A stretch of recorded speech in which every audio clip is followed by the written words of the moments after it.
नमस्कार दोस्तों, स्वागत है आपका आपके अपने चैनल महाविद्या में। आज हम शुरू कर रहे हैं मुंशी प्रेमचंद्र जी की 15 प्रतिबंधित कहानियों का संकलन, जिसकी पहली कहानी है मेरा वतन। आइए शुरू करते हैं। आज पूरे 60 बरस के बाद मुझे अपने वतन, प्यारे वतन का दर्शन फिर से नसीब हुआ।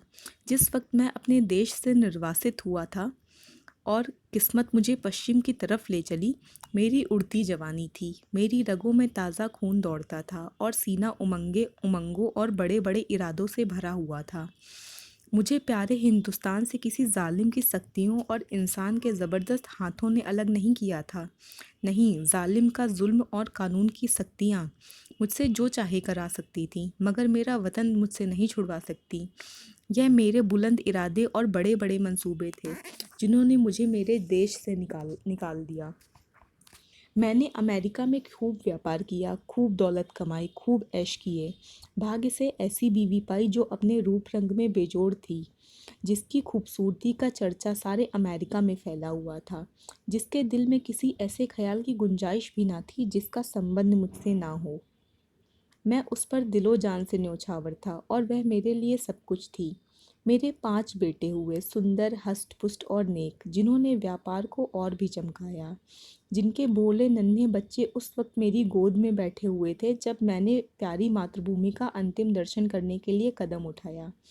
मैंने बेशुमार दौलत, वफादार बीवी, सपूत बेटे और प्यारे प्यारे जिगर के टुकड़े, ऐसी ऐसी अनमोल नेमतें ठुकरा दी, इसलिए कि प्यारी भारत माता का अंतिम दर्शन कर लूं।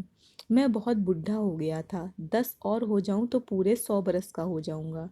और अब मेरे दिल में मात्र एक ही आरजू बची, वो यह कि अपने देश की खाक में मिल जाऊं।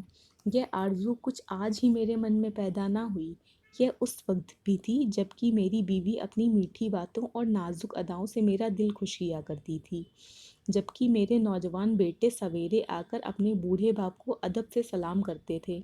मैंने उस वक्त भी मेरे मन में एक कांटा सा खटकता था, और वह कांटा यह था कि मैं अपने देश से निर्वासित हूँ। यह मेरा देश नहीं है, मैं इस देश का नहीं हूँ।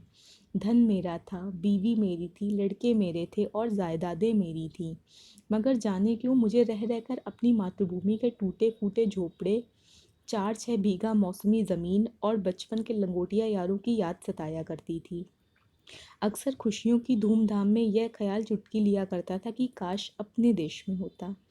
मगर जिस वक्त बम्बई में जहाज से उतरा और काले कोट पतलून पहने, टूटी फूटी अंग्रेजी बोलते मल्लाह दिखे, फिर अंग्रेजी दुकानें, ट्रामवे और मोटर गाड़ियां नजर आईं, फिर रबड़ वाले पहियों वाली गाड़ियां और मुंह में चुरूट दबाए आदमियों से मुठभेड़ हुई। फिर रेलगाड़ी का विक्टोरिया टर्मिनस स्टेशन देखा और रेल पर सवार होकर अपने गांव को चला, प्यारे गांव को, जो हरी भरी पहाड़ियों के बीच आबाद था। तो मेरी आंखों में आंसू भर आए। मैं खूब रोया, क्योंकि यह मेरा प्यारा देश ना था, यह वो देश ना था जिसके दर्शन की लालसा हमेशा मेरे दिल में लहरें लिया करती थी। यह कोई और देश था, वह अमेरिका था, इंग्लिस्तान था, मगर प्यारा भारत नहीं था। रेलगाड़ी जहाज़ों, पहाड़ों, नदियों और मैदान को पार करते हुए मेरे प्यारे गांव के पास पहुंची, जो किसी ज़माने में फूल पत्तों की बहुतायत और नदी नालों की प्रचुरता में स्वर्ग से होड़ किया करता था। मैं गाड़ी से उतरा तो मेरा दिल बांसों उछल रहा था। अब अपना प्यारा घर देखूंगा, अपने बचपन के प्यारे साथियों से मिलूंगा। मुझे उस वक्त यह बिल्कुल याद ना रहा कि मैं 90 बरस का बूढ़ा आदमी हूँ। जो जो मैं गांव के पास पहुंचता था, मेरे कदम जल्द जल्द उठते थे और दिल में एक ऐसी खुशी लहरें मार रही थी जिसे बयान नहीं किया जा सकता। हर चीज़ पर आंखें फाड़ फाड़ कर निगाह डालता। आहा, यह तो वह नाला है जिसमें हम रोज़ घोड़े नहलाते थे और खुद गोते लगाते थे, मगर अब इसके दोनों तरफ कांटेदार तारों की चार दीवारी खिंची हुई थी, और सामने एक बंगला था जिसमें 2-3 अंग्रेज बंदूक लिए इधर उधर ताक रहे थे। नाले में नहाने या नहलाने की सख्त मनाही थी। गांव में गया और आंखें बचपन के साथियों को ढूंढने लगी, मगर अफसोस, वे सब के सब मौत का निवाला बन चुके थे। और मेरा टूटा फूटा झोपड़ा, जिसकी गोद में मैं बरसों तक खेला था, यहाँ बचपन और बेफिक्रियों के मज़े लूटे थे, जिसका नक्श अभी तक आंखों में फिर रहा था, वह अब मिट्टी का ढेर बन चुका था, जगह गैर आबाद ना थी। सैकड़ों आदमी चलते फिरते नजर आए, जो अदालत और कलेक्ट्री और थाने पुलिस की बातें कर रहे थे। उनके चेहरे बेजान और फिक्र में डूबे हुए थे, और वह सब दुनिया की परेशानियों से टूटे हुए मालूम होते थे। मेरे साथियों में से हष्ट-पुष्ट सुंदर गोरे चिट्टे नौजवान कहीं ना दिखाई दिए। वह अखाड़ा जिसकी हाथों ने बुनियाद डाली थी, जिसको मैंने अपने हाथों से बनाया था, अब वह एक टूटा फूटा स्कूल था, और उसमें गिनती के बीमार शक्ल सूरत के बच्चे, जिनके चेहरे पर भूख लिखी थी, चिथड़े लगाए बैठे ऊँघ रहे थे। नहीं, यह मेरा देश नहीं है। यह देश देखने के लिए मैं उतनी दूर से नहीं आया। यह कोई और देश है। यह मेरा प्यारा भारत देश नहीं है। मैं उस बरगद के पेड़ की तरफ दौड़ा, जिसकी कहानी जिसकी सुहानी छाया में हमने बचपन के मज़े लूटे थे, जो हमारे बचपन का हिंडोला और जवानी की आरामगाह था। इस प्यारे बरामदे बरगद को देखते ही रोना सा आने लगा, और ऐसी हसरत पड़ी, तड़पने वाली और दर्दनाक यादें ताज़ा हो गईं कि घंटों ज़मीन पर बैठकर रोता रहा। यही प्यारा बरगद है, जिसकी फुनगियों पर हम चढ़ जाते थे, जिसकी जटाएं हमारा झूला थी, जिसके फल हमें हमारी सारी दुनिया की मिठाइयों से ज़्यादा मज़ेदार और मीठे मालूम होते थे। वह मेरे गले में बाहें डालकर खेलने वाले हमजोली कभी रूठते थे, कभी मनाते थे। कहाँ गए? आह, मैं बेघर बार मुसाफिर अब अकेला हूँ। यहाँ मेरा कोई साथी नहीं। इस बरगद के पास अब थाना था, और पेड़ के नीचे एक कुर्सी पर कोई लाल पगड़ी बांधे बैठा हुआ था। उसके आसपास 10-20 और लाल पगड़ी वाले हाथ बांधे खड़े थे। एक अधनंगा अकाल का मारा आदमी, जिस पर अभी अभी चाबुक हुई बौछार हुई थी, पड़ा सिसक रहा था। मुझे ख्याल आया, यह मेरा प्यारा देश नहीं है, यह कोई और देश है, यह यूरोप है, अमेरिका है, मगर मेरा प्यारा देश नहीं है, हरगिज़ नहीं। इधर से निराश होकर मैं उस चौपाल की ओर चला, जहाँ शाम को पिताजी गांव के और बूढ़े बाड़े लोगों के साथ हुक्का पीते थे और हंसी दिल लगी करते थे। हम उस चाट पर कलाबाजियाँ खाया करते थे।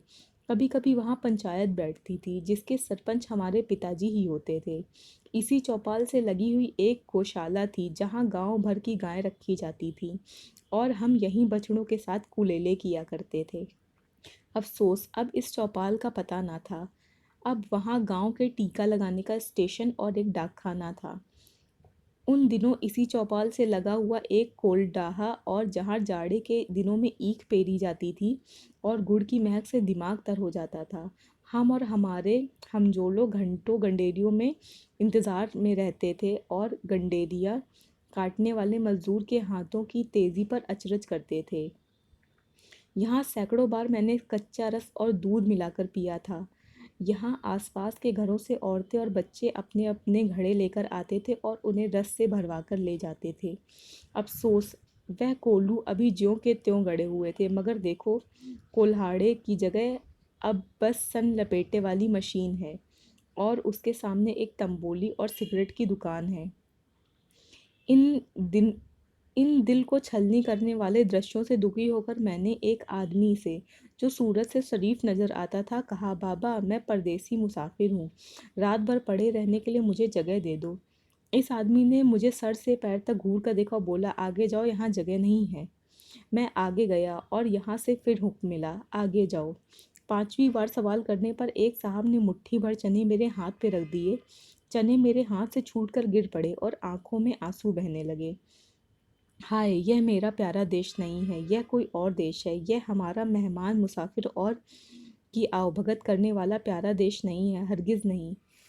मैंने एक सिगरेट की डिब्बियाँ ली और सुनसान जगह पर बैठकर बीते दिनों की याद ताज़ा करने लगा, कि यकायक मुझे उस धर्मशाला का ख्याल आया, जो मेरे परदेश जाते वक्त बन रही थी। मैं उधर की तरफ लपका कि रात किसी तरह वहाँ काट लूँ, मगर अफ़सोस, हाय अफ़सोस! धर्मशाला की इमारत जो की त्यों थी, लेकिन उसमें मुसाफिरों के रहने के लिए जगह ना थी। शराब और शराबखोरी, जुआ और बदचलनी का अड्डा था। यह देखकर दिल से ठंडी आ निकली। मैं ज़ोर से चीख उठा, नहीं नहीं, और हज़ार नहीं। मेरा वतन, मेरा प्यारा वतन, मेरा प्यारा भारत नहीं है। यह कोई और देश है, यह यूरोप है, अमेरिका है, मगर भारत हरगिज़ नहीं। अंधेरी रात थी, गीदड़ और कुत्ते अपना राग अलाप रहे थे। मैं दर्द भरा दिल लिए उसी नाले के किनारे जाकर बैठ गया और सोचने लगा, अब क्या करूं? क्या फिर अपने प्यारे बच्चों के पास लौट जाऊं? अपनी नामुराद मिट्टी अमेरिका की खाक में मिल जाऊं? अब तो मेरा कोई वतन ना रहा। पहले मैं वतन से अलग ज़रूर था, मगर प्यारे वतन की याद दिल में बनी हुई थी। अब बेवतन हूँ, मेरा कोई वतन नहीं है।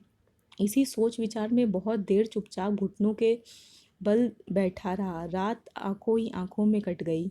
घड़ियाल ने 3 बजाए और किसी के गाने की आवाज़ कानों में आई।